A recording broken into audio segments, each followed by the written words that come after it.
Bonsoir à tous et bienvenue dans Point de vue, bienvenue sur lefigaro.fr et bien sûr sur Figaro Live. Vous donnez vos avis, vos commentaires, vos opinions, on est là pour ça, on est là pour les confronter avec ceux de Perico Légas. Bonjour, bienvenue, on est ravis de vous avoir autour de la table. On le rappelle, vous êtes critique gastronomique à Marianne et auteur d'À table citoyen pour échapper à la malbouffe et sauver nos paysans. Face à vous, Karl Meus, rédacteur en chef politique au Figaro Magazine. Le Figaro Magazine qui titre cette semaine, ce week-end, sur Vladimir Poutine, comment il gouverne. Et à l'intérieur, vous trouvez une visite prévue avec comme guide Jean-Christophe Bisson au Kremlin, dans ses murs, sous ses ors, dans les dédales, les labyrinthes et les chausse-trappes. Les chausse-trappes de la droite, c'est la spécialité de Guillaume Bernard, professeur de sciences politiques et spécialiste du mouvement d'Extrogir. Qu'est-ce que c'est ? Eh bien, vous avez la réponse dans ce livre. Il faut l'avoir lu. C'est le meilleur livre de sciences politiques de ces derniers mois. Et on passera également en revue l'actualité avec la grande spécialiste des réseaux, Véronique Reissoult. Aucun tweet, aucun post ne lui échappe. C'est pas Big Brother, c'est pas Big Sister, c'est mieux qu'une consoeur. C'est notre amie, notre grande amie sur Figaro Live et on est ravis de commenter avec elle. Notamment la prestation de Jean-Michel Blanquer. Hier, 71% des téléspectateurs ont été convaincus. Est-ce que vous en faites partie ? C'est la question qu'on vous pose aujourd'hui sur le Figaro Live et sur Twitter. Et vous nous donnez vos avis, vos commentaires. Et vous répondez à cette autre question. Est-ce que vous êtes favorable à la fin du statut des cheminots ? C'est la question qu'on pose après, sur lefigaro.fr d'ailleurs, après le rapport de Jean-Cyril Spinetta, ses 127 pages et ses 43 propositions. En embuscade, on le verra, il y a les syndicats qui sont vent debout contre les conclusions de ce rapport. Autre question, Donald Trump a-t-il perdu la tête ? Oui, je sais, ça fait un peu marronnier, mais 2 jours après un nouveau carnage dans un lycée de Floride, le président américain préconise de s'attaquer, je cite, aux difficiles problèmes des maladies mentales plutôt que de promulguer une législation sur les armes. Pensez-vous, comme Jack Lang, que c'est vraiment un président de merde ? Donnez votre avis et s'il vous plaît, pas de gros mots, pas d'insultes, parce que sinon, ils seront modérés. Faut-il enfin un ministère spécial pour sauver les cafés et la bonne bouffe ? Question soulevée par Loïc Latour, président de France Boisson. Et chaque année, 7000 cafés disparaissent, ils mettent la clé sous la porte. Pour les sauver, eh bien, il préconise d'inscrire le café français au patrimoine de l'UNESCO. On demandera notamment à Perico Légas si c'est une bonne idée. Point de vue, en tout cas, vous demande votre avis. Et il y a ce soir un avis qui va nous manquer. C'est celui d'un homme qui devait être là ce soir, qui devait être là tous les vendredis. C'était Paul-Henri Dulembert. C'est normal que vous ne le connaissiez pas parce que la discrétion était sa seconde nature. Et il se cachait, comme le raconte Alexis Brézé, sous le pseudonyme de Philippe Luce, où il tenait chaque été pendant 4 ans en haleine les lecteurs du Figaro dans un feuilleton de fiction politique. Il avait notamment imaginé la démission de François Hollande. Il n'était pas loin de la vérité. Il la contemple désormais. Karl, vous avez un peu connu Paul-Henri Dulembert, qui était donc le directeur délégué des rédactions du Figaro. Est-ce que vous pouvez partager avec nous un des souvenirs les plus marquants ? Oui, je n'ai pas travaillé directement avec lui, parce qu'il était directeur des rédactions. Il s'occupait beaucoup du quotidien, et moi je suis au Figaro Magazine, mais je me souviens quand même d'un jour où il m'avait demandé de faire un papier pour le quotidien. Et on se retrouve beaucoup dans ce qu'a écrit Alexis Brézé dans le portrait qu'il a fait de lui aujourd'hui. C'est-à-dire que c'est à la fois quelqu'un qui était un grand professionnel, mais quelqu'un qui avait aussi une grande humanité. Et quand il commandait un papier, il le faisait à la fois de manière professionnelle et en même temps de manière très humaine, même dans la relecture, n'hésitant pas à prodiguer des conseils ou à réorienter éventuellement un angle. Et c'est vrai que c'est une perte inestimable pour le Figaro.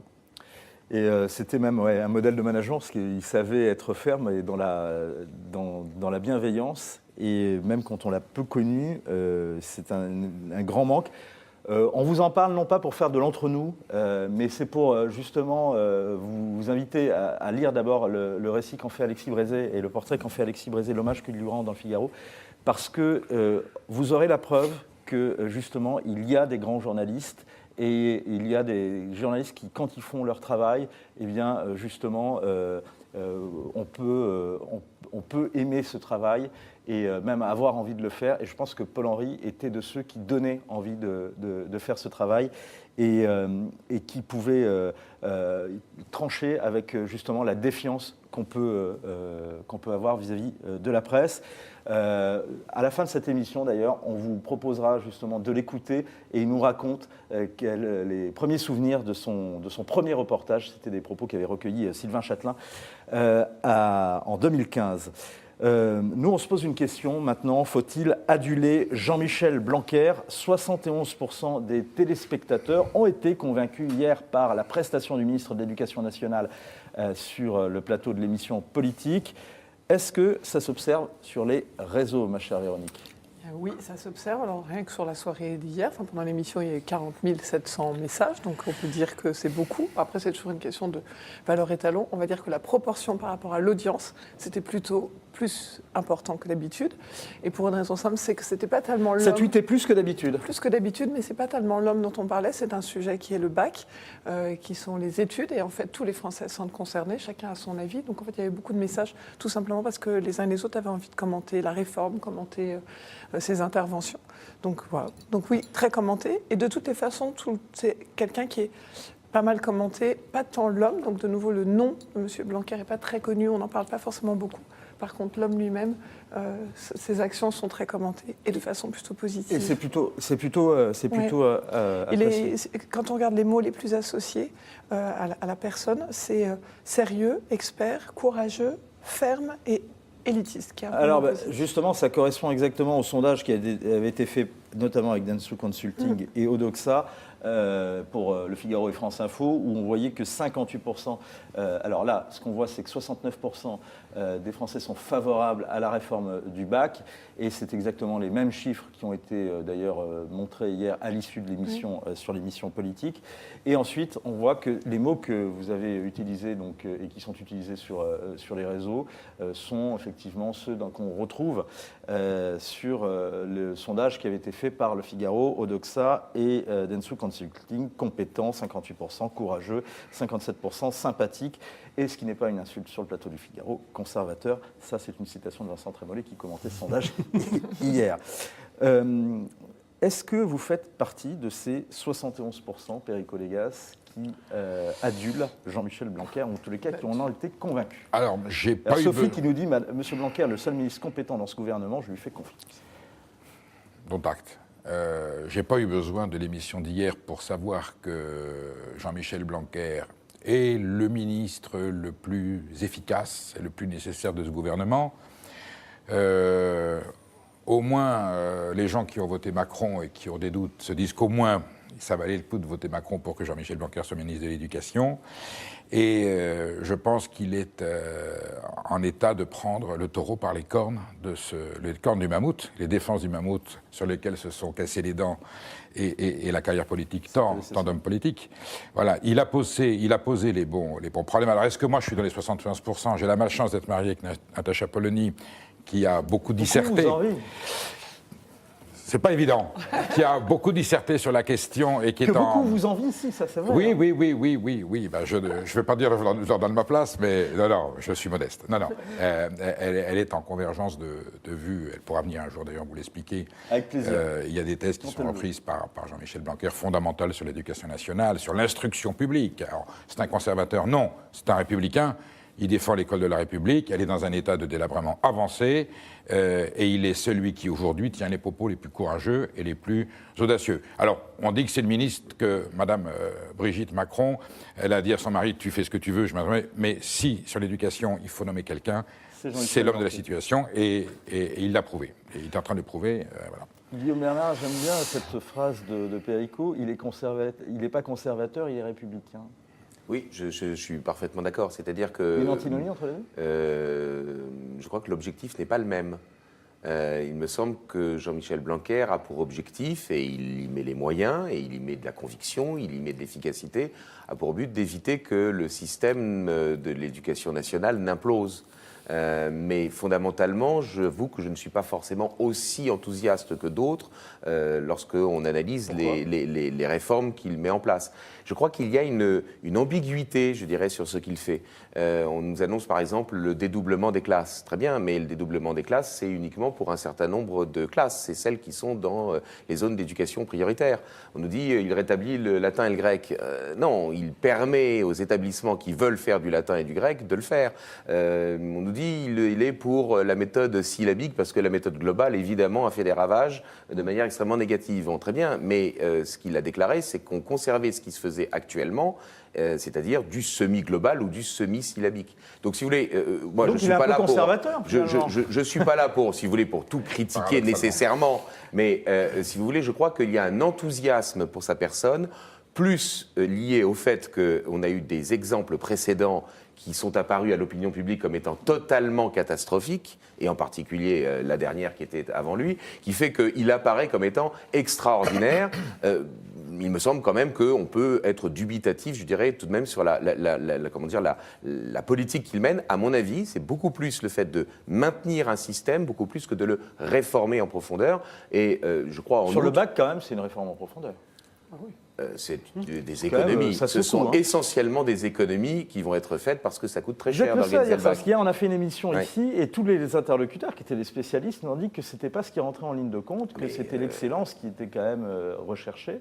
C'est l'excellence qui est recherchée quand vous allez avoir un risque de disproportion absolue entre les notes venant d'une académie et les notes venant d'une autre académie. Le bac Saint-Denis contre le bac Henri IV. Moi qui reçois les étudiants dans mon université, où nous pouvons faire de la sélection parce qu'on est dans une université privée, quand je reçois des étudiants, évidemment, le lycée d'où ils viennent et l'académie d'où ils viennent, malheureusement, doit être pris en considération pour voir la réalité du niveau. Karl, on peut l'apprécier sans pour autant l'aduler. Il est crédible, visionnaire et charismatique. C'est ce que nous dit Terex sur Twitter. C'est votre avis ? C'est surtout un OPNI, un objet politique non identifié. Oui, c'est ça. Parce que ce qui est intéressant, c'est que hier, pendant toute l'émission, la plupart des journalistes politiques ont essayé de l'embarquer sur de la politique. Et c'est pour ça que ça a marché, j'imagine aussi, c'est que lui est resté sur ses rails. Il est resté sur ses rails de ministre de l'Éducation nationale, qui n'a pas d'a priori politique, ou en tout cas qui, aux yeux des téléspectateurs, ne les montre pas et ne les affiche pas, et qui, en plus, assure que son ambition... une petite pointe d'arrogance, quand même, à un moment, contre Alexis Corbière. C'est pas de l'arrogance, c'est plus, d'ailleurs, il s'en est excusé tout de suite après. C'est-à-dire qu'il y a eu un agacement, justement, parce qu'Alexis Corbière essayait d'en faire un débat politique, voire politicien, et que tout dans le parcours de Jean-Michel Blanquer montre qu'il n'est pas dans cette ligne-là. Donc ce qui est intéressant, c'est qu'il ne faut pas le regarder avec les lunettes du vieux monde, avec les vieux réflexes. Comme dit Nicole, le dernier ministre de l'Éducation était tellement mauvais que Blanquer nous paraît super. Oui, c'est la fameuse phrase de Nicolas Sarkozy aussi sur Emmanuel Macron. C'est-à-dire que quand on le compare avec ce qui a précédé, François Hollande, forcément, il paraît brillant. Sarkozy ne s'incluait pas dedans. À vaincre sans péril, en triomphe sans gloire. Et son prédécesseur, c'est Hollande. Non, mais c'est intéressant parce que vous savez, dans l'ancien monde, on regardait un ministre, par exemple de l'Éducation ou un autre, et une fois qu'il réussissait bien, on se disait, bon, alors du coup, il va peut-être pouvoir prendre Bercy, ou alors ça peut être un formidable Premier ministre. Souvenez-vous de Xavier Darcos. Et là, il a voulu faire démentir les couvertures du Point, sans doute qu'on va voir. Mais c'est là où le Point se trompe et a le réflexe de l'ancien monde, c'est-à-dire qu'il met le vice-président, comme on avait mis à une époque pour Claude Guéant ou pour un ministre. Prenez l'exemple de Xavier Darcos. Il était ministre de l'Éducation nationale. Ça marchait bien, Nicolas Sarkozy était content de lui. Il y a un moment dans son entourage, on commençait à se dire, écoute, il peut faire Matignon. Sauf qu'après, il s'est cassé figure. Jean-Michel Blanquer, il n'est pas du tout dans cette logique-là. Il a été mis, il vient de la société civile. On suppose que non, mais si la nation, dans une clameur, une ferveur, disait Blanquer président, j'ai quand même alimenté l'appel. Ce que je veux juste dire, c'est qu'hier, pour la première fois, nous avions jusqu'à présent affaire à un expert, à un technicien, à un universitaire. Nous avons eu la dimension, justement parce qu'il esquivait les pièges, on a eu la dimension d'un vrai homme politique, et je pense que le blanquerisme commence aujourd'hui. Mais pas politicien. Je suis d'accord avec la réforme du bac de Blanquer, nous dit le droitiste fidèle internaute de Point de Vue, avec d'autres objectifs à venir comme le retour de la blouse ou de la réforme de l'université. Eh bien, le droitiste, je vous pose une question. Est-ce que vous êtes d'accord avec Jean-Michel Blanquer après cet échange qu'il a eu avec notamment une militante du MRC, du Mouvement républicain et citoyen de Jean-Pierre Chevènement, au sujet de la laïcité et des écoles hors contrat? Est-ce que vous allez renforcer le contrôle des écoles confessionnelles hors contrat? Comment se fait-il que dans ce pays, il soit plus facile d'ouvrir une école que d'ouvrir un kebab ou une laverie automatique? Il se trouve qu'il y a une proposition de loi qui est en cours actuellement. Celle de Najat Vallaud-Belkacem a été retoquée à l'initiative de parlementaires de droite par le Conseil constitutionnel au nom de la liberté d'entreprendre et de la liberté d'enseignement. La proposition de loi actuelle, je pense, ne tombe pas sous les mêmes types de reproches juridiques. Lorsque cette initiative aura réussi, ce que j'espère, eh bien, nous aurons ainsi un outil juridique pour aller dans le bon sens. Bonsoir Anne Coffinier. Bonsoir. Vous étiez en début de semaine en ligne pour parler des écoles hors contrat. Vous êtes la directrice générale de la Fondation pour l'école qui aide à la création des écoles hors contrat. Vous dénonciez les menaces que faisaient peser les législateurs selon vous sur vos écoles. Je renvoie donc à votre tribune et au débat qui s'en est suivi sur le plateau de Point de Vue avec Guillaume Roquette. On ne va pas y revenir. Simplement, quand vous avez vu, j'imagine, cet échange, comment vous avez réagi hier ? Bon, cette dame dit qu'il est plus facile d'ouvrir une école que d'ouvrir un kebab. Bon, outre que la formule est pas très respectueuse ni délicate, c'est complètement erroné, c'est absurde et c'est facile à démontrer. Donc nous avons publié un communiqué rappelant toutes les conditions pour créer une école qui sont précisées par une circulaire qui fait des dizaines de pages qui explique exactement comment ça se passe. Et bien sûr que le droit est bien établi et bien encadré sur toutes ces choses-là. Maintenant, c'est vrai qu'il y a possibilité de simplifier les choses, de moderniser tel ou tel aspect. Comme toujours, tout texte juridique peut se toiletter, c'est évident. Et c'est quelque chose contre lequel nous ne sommes pas hostiles en tant que tel. Ce qui nous gêne dans la réalité de tout ça, c'est que manifestement, d'abord, c'est bien le ministère qui veut cette réforme. Et c'est pas une divine surprise pour lui, c'est juste qu'il a souhaité et qu'il a fait en sorte qu'il y ait lieu. Donc autant dire les choses directement. Et ce qui nous gêne surtout, c'est que finalement, ce dont on veut se prémunir et ce dont il faut se prémunir, c'est des écoles qui peuvent être instrumentalisées à des fins d'embrigadement islamiste. Il faut parler clair, c'est bien ça dont il s'agit. Et est-ce qu'il n'y a pas un risque justement, Anne Coffinier, par rapport à ça ? Oui, justement, on sait très bien qu'il y a des risques potentiels d'embrigadement de la jeunesse dans bien des secteurs, mais si on regarde les faits, aujourd'hui, j'y peux rien, c'est ainsi, la totalité des terroristes islamistes impliqués dans les attentats sont issus de l'école publique, c'est pas moi qui ai fait les faits, c'est ainsi. Et puis la quasi-totalité des élèves sont scolarisés dans des écoles tenues par l'éducation nationale. Donc s'il y a une priorité d'action, c'est clair qu'elle porte là-dessus. Et il y a plein de rapports des services qui expliquent à quel point un certain nombre de choses se sont répandues, à commencer par l'antisémitisme, et c'est vraiment catastrophique, dans les écoles de la République, de certains quartiers et de certaines banlieues.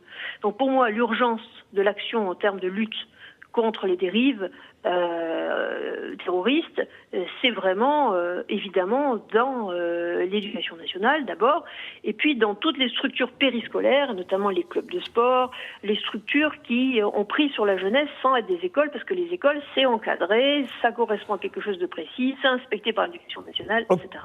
Ok, merci Anne Coffinier. On renvoie à votre communiqué, j'imagine qu'il doit être visible sur le site de la Fondation pour l'école, et on a bien compris votre point de vue. Les terroristes n'étaient pas dans les écoles Montessori, qui sont notamment des écoles hors contrat. Merci beaucoup Anne Coffinier. Et effectivement, le droitiste... Elles n'existaient pas, donc il y avait peu de probabilité. Montessori, elles existent depuis quand même un certain nombre d'années, et la Fondation pour l'école existe depuis un certain nombre d'années. Si on peut rajouter un tout petit mot, il me semble quand même que le ministre, hier soir, a dit quelque chose de très important, c'est qu'une proposition de loi est approuvée par le gouvernement. Ça signifie donc que le gouvernement n'a pas osé présenter le texte comme un projet de loi, mais souhaite que la proposition soit votée. Honnêtement, le fait de vouloir basculer d'un système de déclaration d'école à un système d'autorisation, c'est pas tout à fait un régime de liberté. Et il me semble aussi, là pour le coup, je converge vraiment avec Anne Coffinier, que c'est les dérives et l'embrigadement qui doivent être contrôlés et empêchés, et pas la liberté de l'instruction qui pourrait permettre et qui pourrait donner des idées, justement, aux ministres pour réformer et non pas pour simplement essayer de maintenir le système tel qu'il fonctionne. Il existe une loi sur la laïcité, on est revenu dessus 100 fois, est-elle celle de 1905, est-elle dans l'esprit ou dans la lettre? Il y a une loi sur la laïcité qui a tout prévu, il suffit de l'appliquer juste dans son esprit et dans sa lettre pour résoudre la plupart des problèmes. Le problème, c'est que nous sommes aujourd'hui, et là il y aurait une contradiction entre la lecture de la laïcité par le président de la République et celle de Jean-Michel Blanquer. Bon, celle de Blanquer est la bonne. La laïcité, ça consiste à faire en sorte que dans le cadre de l'institution publique qu'est l'école, il n'y a aucune forme de confessionnalisme qui rentre, ni d'idéologie. Voilà. Karl ? Je suis entièrement d'accord avec Légas. Appliquons déjà la loi. Est-ce que cette question, justement, sur les. Voilà, à ce moment-là, est-ce que cette séquence, d'ailleurs, ou est-ce que ces questions ont pris sur les réseaux ou pas? Cette question, elle a été commentée, mais pas plus que les autres, et les Français sont plutôt d'accord avec ce propos, en disant Alors, à chaque fois que c'est juste. Je voudrais juste d'ailleurs qu'on regarde un autre chiffre pour relativiser d'ailleurs sur la prestation de Jean-Michel J'ai Blanquer. une réserve à vous faire, une petite réserve. Non, mais c'est Alors, absolument- juste, faites-moi votre réserve et après on termine sur Blanquer et sur sa prestation. Malgré toute l'admiration que je lui porte, parce que vraiment je suis admiratif d'avoir un discours, j'ai été très admiratif de Le Foll sur l'agriculture dans le précédent quinquennat, il y a toujours un ministre aujourd'hui qui Oui, se vous distingue. avez rétabli Stéphane Le Foll ici à ce plateau-là. Oui, mais je dois oui, dire et que- Blanquer, c'est le Foll c'est un peu le Foll de ce quinquennat, entre autres. Voilà. Le Foll. Non, Il n'est pas candidat à la tête du PS. Il est Il sur, reste attention, c'est un libéral, ici dans une station libérale, donc, et je suis d'une certaine façon libéral aussi. Attention, son projet d'annualisation des cours des enseignants visant à instaurer l'autonomie des établissements peut faire en sorte qu'il y ait des disparités. L'école, on le soulevait, l'école, Et puis le bac à deux il y a vitesses. l'égalité républicaine porte sur l'école, un territoire, un établissement n'a pas à être différent d'un autre niveau éducatif. C'est un vœu pieux. Dans la santé publique, il y a des hôpitaux qui sont meilleurs que d'autres, il y a des facultés qui sont meilleures que d'autres. Le drame, c'est que, attention, est-ce qu'on ne va pas vers une libéralisation à outrance de l'école qui pourrait perdre à ce moment-là un petit peu son critère républicain. On n'en est pas là, mais voilà. Et d'un autre côté, on veut soumettre les écoles hors contrat à une autorisation préalable, ce qui n'est pas très libéral comme principe. Il y a un contraste. C'est d'ailleurs le seul mot un peu négatif qui était associé, c'est le mot élitiste. C'est-à-dire qu'en fait, il y a une petite crainte et une petite musique qui monte sur... voilà, il y aura peut-être quand même un risque de poids de mesure. On se doute que le président de la République ne lui a pas laissé autant de marge sans qu'il y ait, dans les aspirations libérales d'Emmanuel Macron, la volonté également de les ajouter à la réforme scolaire. Voilà. On adule personne dans un gouvernement, ce que nous dit Flo Dupont, fidèle également internaute qu'on salue. Nous ne sommes pas dans un concert ni un spectacle, nous voulons de la part de nos dirigeants de vraies compétences et une façon de vivre modérée, sans avantage mirobolant, comme c'est le cas depuis tant d'années, ce qui m'offre une transition toute trouvée, avant de vous dire que 52% nous disent qu'il ne faut pas aduler Jean-Michel Blanquer et 48% nous disent oui à la question qu'on posait sur Twitter. J'ajoute enfin que la prestation de Jean-Michel Blanquer a réuni 1,5 million de téléspectateurs. C'est à peine plus que Laurent Wauquiez. Donc ce qui n'est pas un très bon score. Hein. Et d'ailleurs, c'est arrivé. Je pense que ce sont les médias qui sont désavoués, pas forcément le discours politique. Voilà. Peut-être que nous avons, nous les médias, plus la sensation d'informer le citoyen dans ce qu'il attend. Mais alors, on va récupérer le terrain grâce à Point de vue. C'était fait sur l'émission On part à la reconquête de l'opinion publique. Alors, on vous pose une autre question, justement, sur Point de vue. D'ailleurs, attendez, il y a une info qui vient de tomber, c'est que la plainte pour viol à l'encontre de Gérald Darmanin a été classée sans suite. Peut-être une réaction par rapport à ça? Il a une deuxième plainte. La deuxième, elle est en cours. Pour autre chose. Pour abus de faiblesse. Pour abus de faiblesse. Là, honnêtement, il y avait quand même assez peu de suspense dans la mesure où il y avait déjà eu, la personne avait déjà déposé plainte et il y avait déjà eu un premier classement sans suite qui n'avait pas tellement eu Oui, c'est d'éléments Mme nouveaux. Caroline Dehaze qui avait persuadé la personne qu'il fallait revenir à la charge. Donc voilà. Non, sur le cas Darmanin, c'est un vrai problème puisque alors il y a eu le cas, ça fait 3 semaines qu'on dit si Bayrou et Goulard et on se démissionné alors qu'il n'y avait rien. Non, il faut que ce soit avéré. Parce qu'il suffit maintenant qu'on aille dans un commissariat pour dire qu'on a été tripoté par un ministre pour jeter le discrédit. Il faut que les choses soient avérées, sans même aller jusqu'à la justice, il y a mise en examen ou pas. Est-ce que c'est vrai ou pas? Bon, si c'est pas vrai, ça tombe. Si c'est vrai, ensuite il y a autre chose. Voilà. D'un mot, ça prend sur les réseaux là, Darmanin, c'était un sujet dont on a beaucoup parlé. Le problème, cette plainte-là, ça va étonner personne, comme vous le disiez, c'était attendu. Après, il y a un petit sujet qui est un peu polémique, mais la nature de la plaignante fait qu'il y a plein de gens qui ont considéré qu'elle n'avait pas à se plaindre, puisque c'était une call girl. Et après, voilà, il y a des longs débats pour dire et en quoi elle a le droit, elle aussi, parce qu'elle est call girl, c'est un objet fondamental.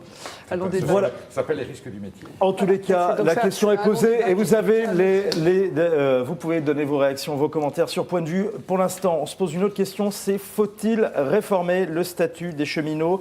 127 pages, 43 recommandations et une grève qui s'annonce dès jeudi prochain. Le tabou est tombé, on recommande la fin du statut des cheminots. Non, ce n'est ni Alain Juppé, ni Alain Madelin, ni même un suppôt du néolibéralisme version Thatcher, Reagan ou Hayek, mais un bon patron de gauche, Jean-Cyril Spinetta, qui l'a proposé. Est-ce que c'est une mesure courageuse ou bien est-ce que c'est une menace épouvantable contre le service public ? Il m'a gâché mon Blanquer. J'étais content avec Blanquer, et voilà. Hein. Et là, je vois cet énarque, effectivement, socialiste, qui pour moi incarne, je vais être violent, l'horreur de la République, ces énarques qui vont du privé au public, qui viennent. Le mec, il fait partie de ce système qui a détruit la République. C'est un fossoyeur de la France, M. Spinetta. Mais je respecte sa vision, c'est la vision qu'il a de la France. C'est exactement le rapport. C'est quelqu'un qui dirait, alors il faut fumer des cigarettes, hein, 5-6 paquets parce que ça soutient l'industrie de la tabac, ça crée des emplois. Et la même personne vous dit 5 ans après, on va prendre un bon protocole parce que vous avez une tumeur comme ça, je vais vous faire un protocole, ça va être très douloureux. Et on dit, ce mec, il a quand même du cran, il a diagnostiqué un bon protocole pour le cancer qu'il a lui-même provoqué. Si la SNCF est dans cet état, c'est parce que des responsables comme Spinetta ont fait en sorte que la France... C'est patron de la SNCF. Mais oui, non, mais c'est pas ça, ce sont ces énarques. Non, je parle de la caste, cette caste d'énarques qui ont fait des faits. La SNCF, c'est fait pour transporter les citoyens.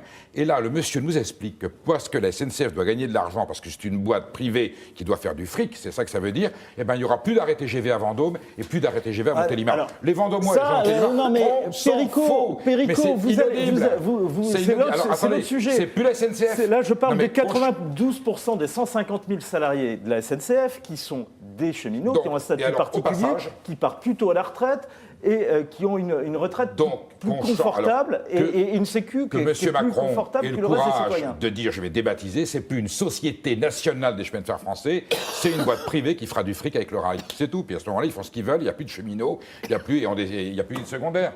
Le train, c'est important aujourd'hui. L'avion pollue, la voiture pollue. Le train, c'est important. On est en train de tuer le train de France, c'est tout. Véronique, ça a mal s'est passé, je peux vous dire. Est-ce que vous avez retrouvé la voie ? Je veux bien un verre d'eau, mais sinon... On va vous trouver ça normalement. Est-ce que la proposition de Spinetta, on imagine commentée, mais est-ce qu'elle est plutôt approuvée ou désapprouvée sur Twitter ? D'ailleurs, c'est la question du Figaro.fr, vous pouvez continuer à y répondre. Elle est plutôt approuvée, mais en fait, on s'aperçoit que les Français ont un rapport ambivalent.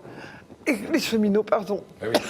Ils ont vraiment un verre d'eau. On va Le revenir. statut des cheminots, ça énerve comme tout privilège. Je pense que, mais la décomposition du réseau ferré, ça pose un Guillaume. Oui, il me semble que toute la difficulté du sujet, c'est qu'on a l'impression que les cheminots, en particulier quand ils se mettent en grève et prennent en otage, je dirais, les clients, les usagers, eh bien, veulent le beurre et l'argent du beurre. C'est vrai que, incontestablement, vous avez raison, le rail, c'est l'aménagement du territoire. C'est le désenclavement, je dirais, d'un certain nombre de régions. C'est évidemment ce qui favorise, je dirais, un transport, en règle générale, peu cher, ou disons accessible, je dirais, aux différentes familles et aux différentes classes sociales. Le problème, c'est évidemment lorsqu'on s'aperçoit que ont le statut de cheminot des gens qui ne sont pas des roulants, qu'ils peuvent partir effectivement à 57 ans ou 58 ans à la retraite, avec un statut spécial, avec un régime spécial de retraite qui, pourquoi pas, pourrait être parfaitement légitime s'il était autofinancé. Alors on s'aperçoit que le régime spécial de retraite des cheminots est en fait renfloué par le régime général. Et donc c'est vrai que là, il y a une vraie ambiguïté. Honnêtement, en tout cas, c'est ce qui est ressenti chez les internautes là, qui s'expriment. Trop d'avantages sont donnés à cette profession. Bien évidemment, dit le droitiste, c'est ce que disait Mickaël, bien évidemment, il faut changer de statut. Il date d'un temps où pour embaucher les entreprises publiques promettait des tas d'avantages. Le statut précision, le statut des cheminots date de 1909.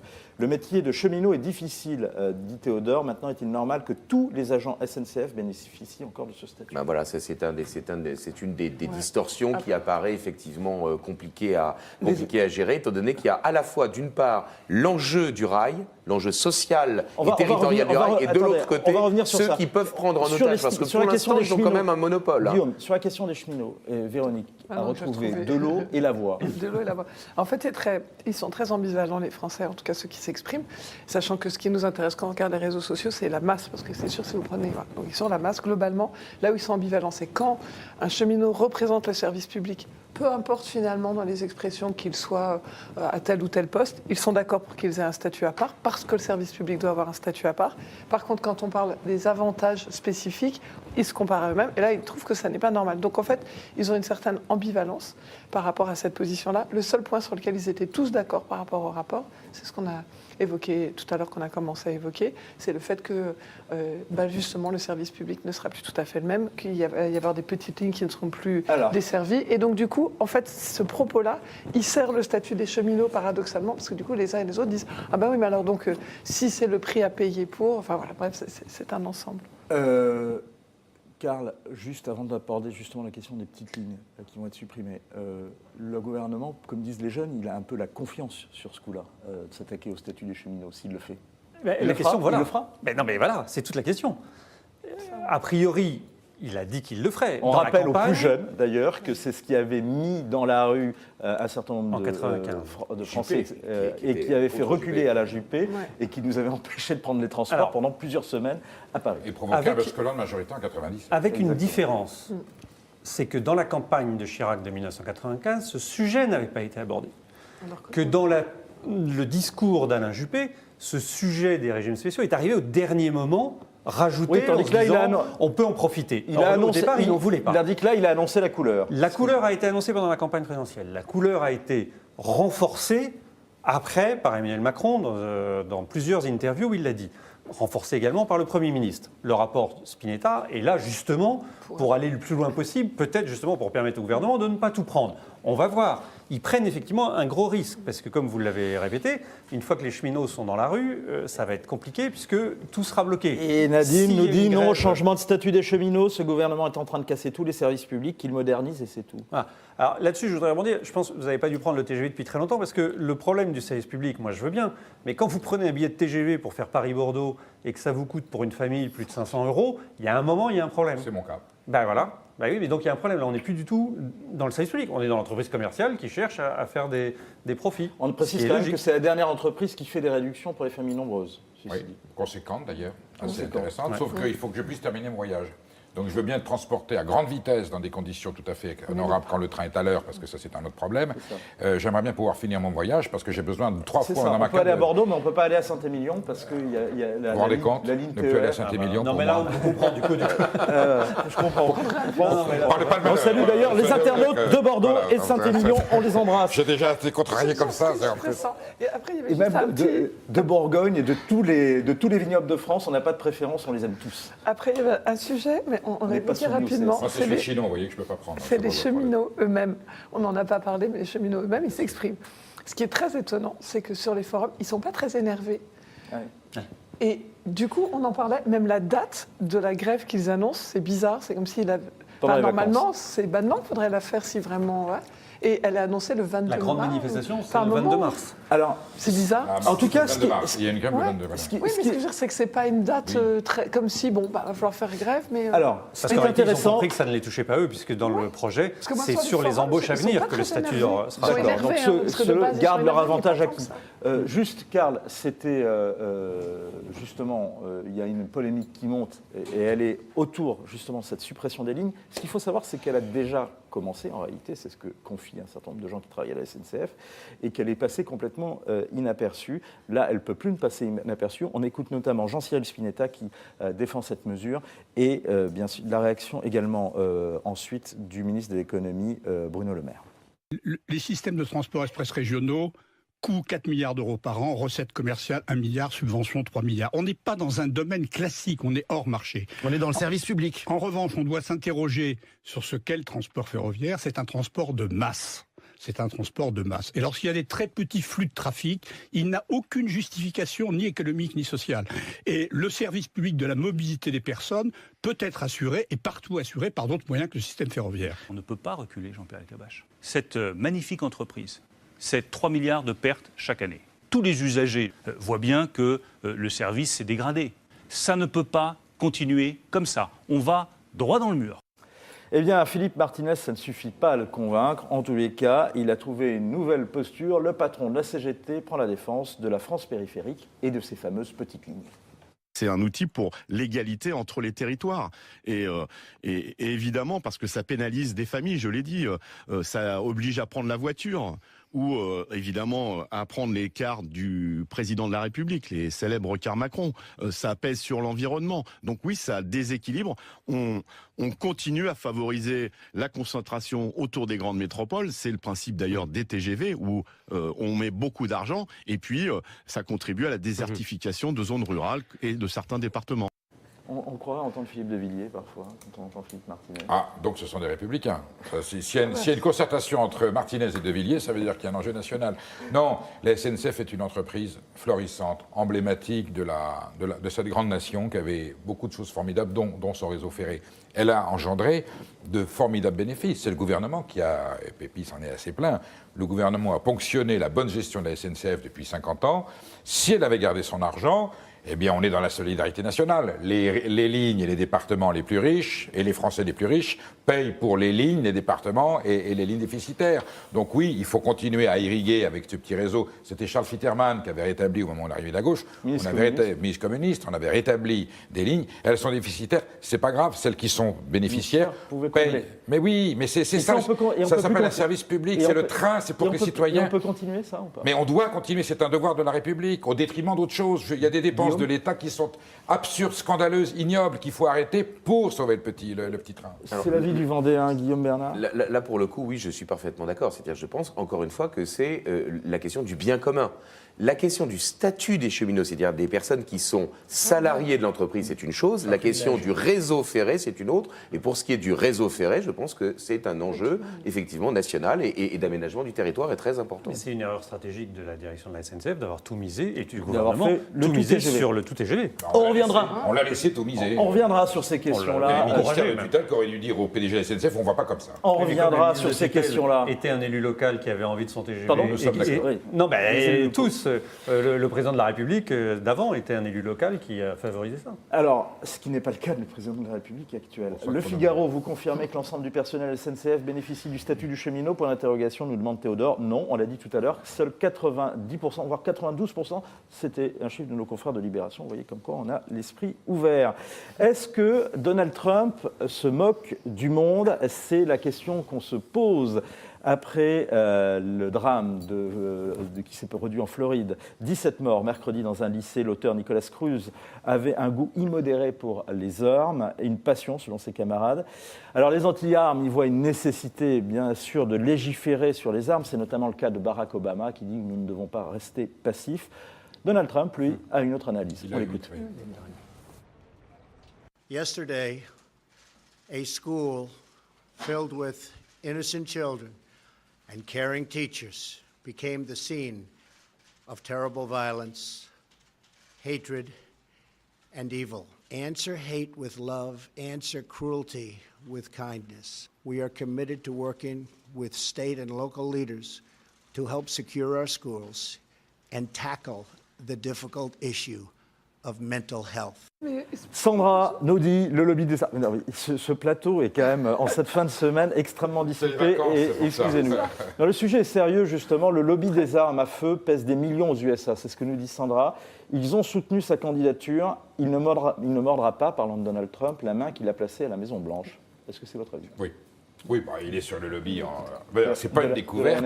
Voilà. Alors, c'est vrai qu'il faut peut-être soigner les fous. C'est pas fou. Voilà. On est tous d'accord qu'il faut soigner les fous, les dangereux. Voilà. Il est dans sa logique du lobbyisme américain. Ce qui me choque le plus, c'est la déclaration de M. Obama. Mais que n'a-t-il fait pendant les 8 ans de présidence? Il aurait dû mettre d'ailleurs l'enjeu présidentiel là-dessus, en disant. Il l'avait dit dans sa campagne. C'était un de ses échecs. Bien sûr. Ouais, il y avait juste après sa déclaration, alors le premier tout ça, il a présenté le président Trump ses condoléances sur Twitter pour changer. Et il y a une jeune fille qui faisait partie, qui était dans le lycée, qui lui a répondu sur Twitter. Et son message, il a été repris 155 000 fois en 1 heure. Il a été liké 370 000 fois. Et son message, il dit, je vous le traduis, mais c'est « Je ne veux pas de vos condoléances, espèce de grosse merde ». Je suis désolée, hein, c'est ce qu'il a écrit. En parlant à Trump. Mes amis, mes professeurs ont été abattus. Plusieurs de mes camarades de classe sont morts. Faites quelque chose au lieu d'envoyer des prières. Les prières ne servent à rien. Mais le contrôle des armes empêchera que cela se reproduise. Et en fait, c'était beaucoup repris parce que, comme personne ne l'a dit, c'est quand même une adolescente de 15 ans. Et son message a été repris. Et c'est l'émotion qui a été reprise ou bien le débat est lancé à la faveur de ça? Parce que le débat reste le même. C'est-à-dire que les pro-armes disent notamment on ne réglera pas la question des tueries de mars en légiférant sur les Non, mais c'est toujours le même discours des lobbies et des enfin, voilà, ça ne change pas. Ce qui change, c'est qu'on voit que la jeune génération, cette jeune fille de 15 ans, alors elle est encore plus dans l'émotion, elle a vécu l'événement, mais ce qui est intéressant, c'est de voir que la jeune génération est en train de se dire ça ne va pas du tout, il faut réglementer. Donc ça, c'est peut-être là où il y a un espoir pour qu'ils arrivent à changer. La vérité, c'est qu'il y a tellement de millions d'armes qui sont déjà... Mais imaginez que demain, on suspende complètement le commerce des armes aux États-Unis. Il y a des millions d'armes qui circulent, qui sont à disposition, ça n'empêchera pas... Matera nous dit, et je vous donne la parole Guillaume, les armes ne sont pas le problème. Les armes ne sont pas le problème c'est les gens qui s'en servent. Avant de posséder une arme, il faudrait devoir passer des tests psychologiques, c'est ce que dit également le président Trump, et être éduqué aux dangers que peuvent être les armes à feu. Ce sont des moulins, les campus américains, nous dit Flo. Comment ce type a-t-il pu entrer et actionner l'alarme incendie? Il n'y a pas assez de filtres à l'entrée de ces établissements, c'est inadmissible. Et c'est exactement également ce qu'a dit Trump. Guillaume. Moi, il me semble qu'il y a un enjeu juridique. Alors, je serai peut-être moins sur l'émotionnel, mais je voudrais quand même rappeler que c'est le 2e amendement à la Constitution américaine. Vous savez que les 10 premiers amendements ont été votés en 1791. Le premier amendement, extrêmement connu, c'est la liberté d'expression. Le 2e amendement, c'est le droit de posséder et de porter des armes. Alors, qu'il puisse y avoir une législation qui surveille la vente des armes, sans doute, mais on ne reviendra jamais aux États-Unis, jamais, qu'il y ait un lobby ou qu'il n'y ait pas de lobby, on ne reviendra jamais aux États-Unis sur le droit de posséder Guillaume, et de porter les armes. Le lobby anti-armes est maintenant plus puissant que... Il y a une logique. Pourtant, le lobby anti-armes maintenant aux États-Unis est dit plus puissant que la NRA. Mais peut-être, mais il faudra qu'il y ait une révision de la Constitution et qu'il y ait un amendement qui soit voté, c'est-à-dire qu'il y ait une unanimité des 50 États. Moi, je veux bien, hein, c'est possible. Tout est possible en politique. Hein. Mais ça comme la corrida en Espagne, les anti-corridas montent, mais avant que ça soit... Il y a une logique, je voudrais juste, parce que derrière ce texte, il y a une logique intellectuelle qu'il faut avoir en tête. C'est le contrat social lockeien, en 2 mots. C'est l'idée qu'une société, elle est faite parce qu'on a créé un ordre social, parce qu'on a abandonné une partie de ses droits pour qu'il y ait une puissance publique, cette puissance publique étant là pour exercer ses droits à la place des personnes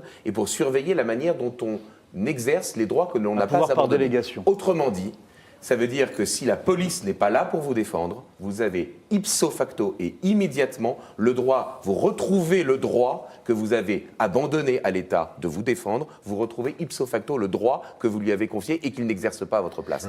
Par conséquent, on ne reviendra jamais sur le droit de posséder des armes. En revanche, effectivement, la réglementation pour savoir qui est capable d'en posséder, parce que, voilà, bien entendu, il pourra peut-être y en avoir. Je veux juste faire une terrible observation. Il n'y a pas pays où la réglementation soit plus drastique sur la vente des armes et l'usage des armes que la France, que l'Europe occidentale.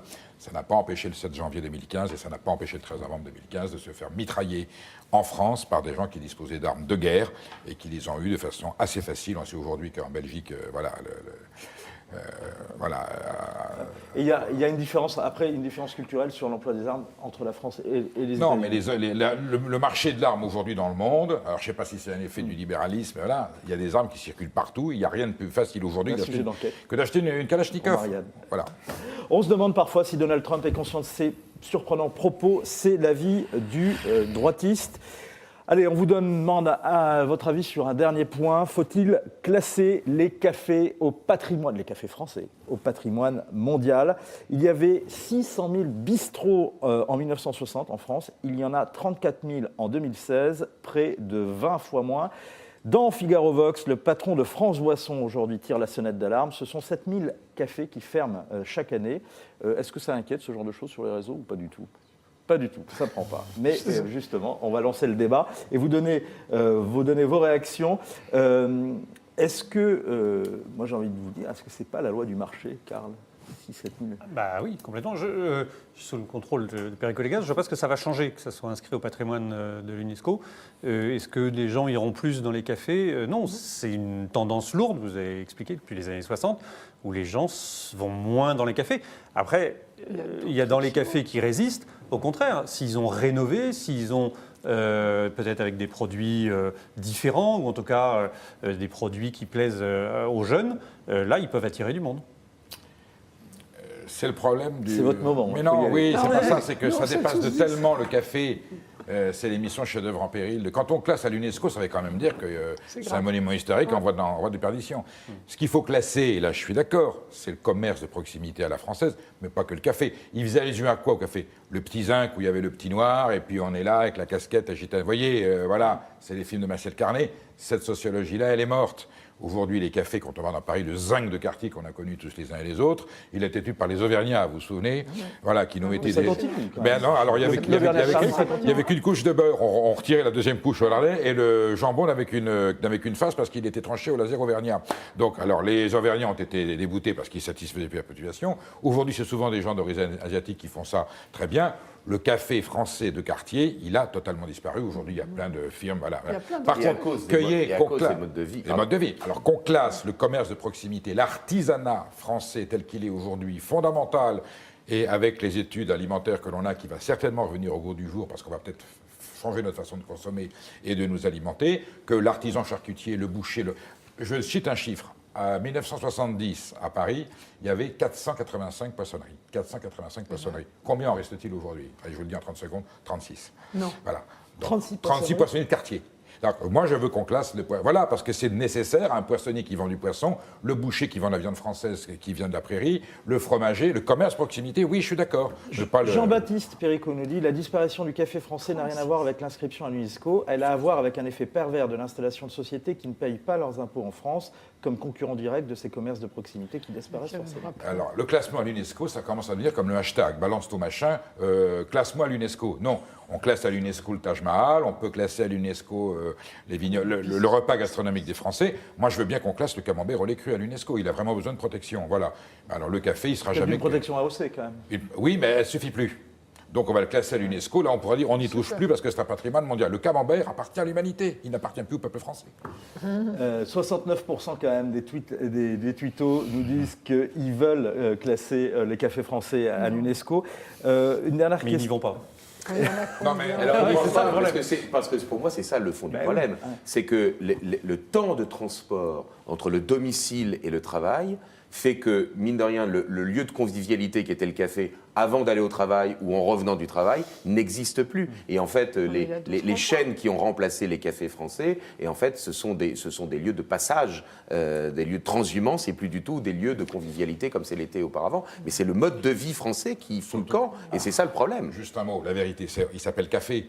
Ça fait longtemps que le café était plus très bon. Alors quand il y aura du vrai bon café dans les bistrots, très cher. Pourquoi on n'a pas du vrai bon café dans les cafés ? Parce que ça s'est industrialisé, parce qu'on a fait des cafés bas de gamme vendus, voilà, alors que voilà le petit noir. Alors quand vous allez en Italie, c'est le moindre petit café du petit village est formidable. Quand je vais dans le sud de la France, chez mes beaux-parents par exemple, dans la France périphérique, eh bien à Manosque, prends le TGV jusqu'à Aix-TGV, on se retrouve en plein milieu de trucs. Mais en plein milieu, on n'est pas dans la France périphérique. La France d'entre les périphériques, à côté de Vitrolles. Vous connaissez Karl Neuss. Et on trouve un café avec des torréfacteurs, 2 torréfacteurs. Parce que les Méridionaux, les gens du sud, des Provençaux, ont gardé un certain art de vivre. Voilà, où on prend le temps de vivre et d'aller au café pour discuter. Il y a un peu de sociologie. Je vous les recommande. Il y a des rapports sociaux. Alors que dans les villes, plus les grandes agglomérations du Nord, plus mercantilisées, eh ben cette pratique s'est perdue. Une dernière question, Perigo. Le Figaro Santé publié ce matin une étude sur les plats industriels qui augmenterait le risque du cancer. Alors écoutez, je ne vais pas avoir le triomphe triomphant nous sommes un certain nombre à annoncer qu'un jour il y aurait une catastrophe, à savoir qu'à force de baisser les prix, on baisse la qualité, à force de baisser la qualité, on baisse la sécurité, la malbouffe tue, et aujourd'hui la malbouffe est dans l'alimentation nationale, donc c'est QFD. Mais c'est très bien, c'est grâce à ce genre d'études qu'on va pouvoir... Ça tombe bien les états généraux de l'alimentation, vous voyez. Oh, qu'est-ce qu'elle tombe bien cette étude, ils n'auront pas servi à rien, à condition que le gouvernement ait la volonté politique de remettre les grands distributeurs, les industriels, les agriculteurs, et surtout, j'interpelle et je m'adresse à la caméra, le consommateur. Vous n'êtes pas que des assistés, prenez votre destin alimentaire en main et ne vous laissez pas refourguer n'importe quoi dans l'assiette. Bon, vous reviendrez pour nous en parler. On rappelle d'ailleurs votre livre, À table citoyen pour échapper à la malbouffe et sauver nos paysans. Un autre livre à lire d'urgence. Vous allez tout de suite chez votre libraire, ou sinon vous y allez dès demain. La guerre à droite aura bien lieu. C'est le livre de Guillaume Bernard, Le mouvement d'Extrême-Droite. Si on avait voulu reprendre le titre de Ionesco, j'aurais mis La guerre de droite n'aura pas lieu. Voilà. Et bien sûr, vous restez avec nous. Vous restez avec nous parce qu'il y a un document, c'est notre hommage à Paul-Henri Dulimbert, le souvenir de son premier reportage, des propos qui sont recueillis par Sylvain Châtelain à lundi. Je me souviens bien parce que c'était mon premier reportage, j'avais commencé 6 mois plus tôt dans la profession. Ce qui est intéressant 30 ans plus tard, c'est de voir que c'est la première prise d'otage médiatique, parce qu'il n'y avait pas de chaîne d'info à l'époque, mais je me souviens que les principales chaînes, c'était TF1 n'était pas encore privatisé.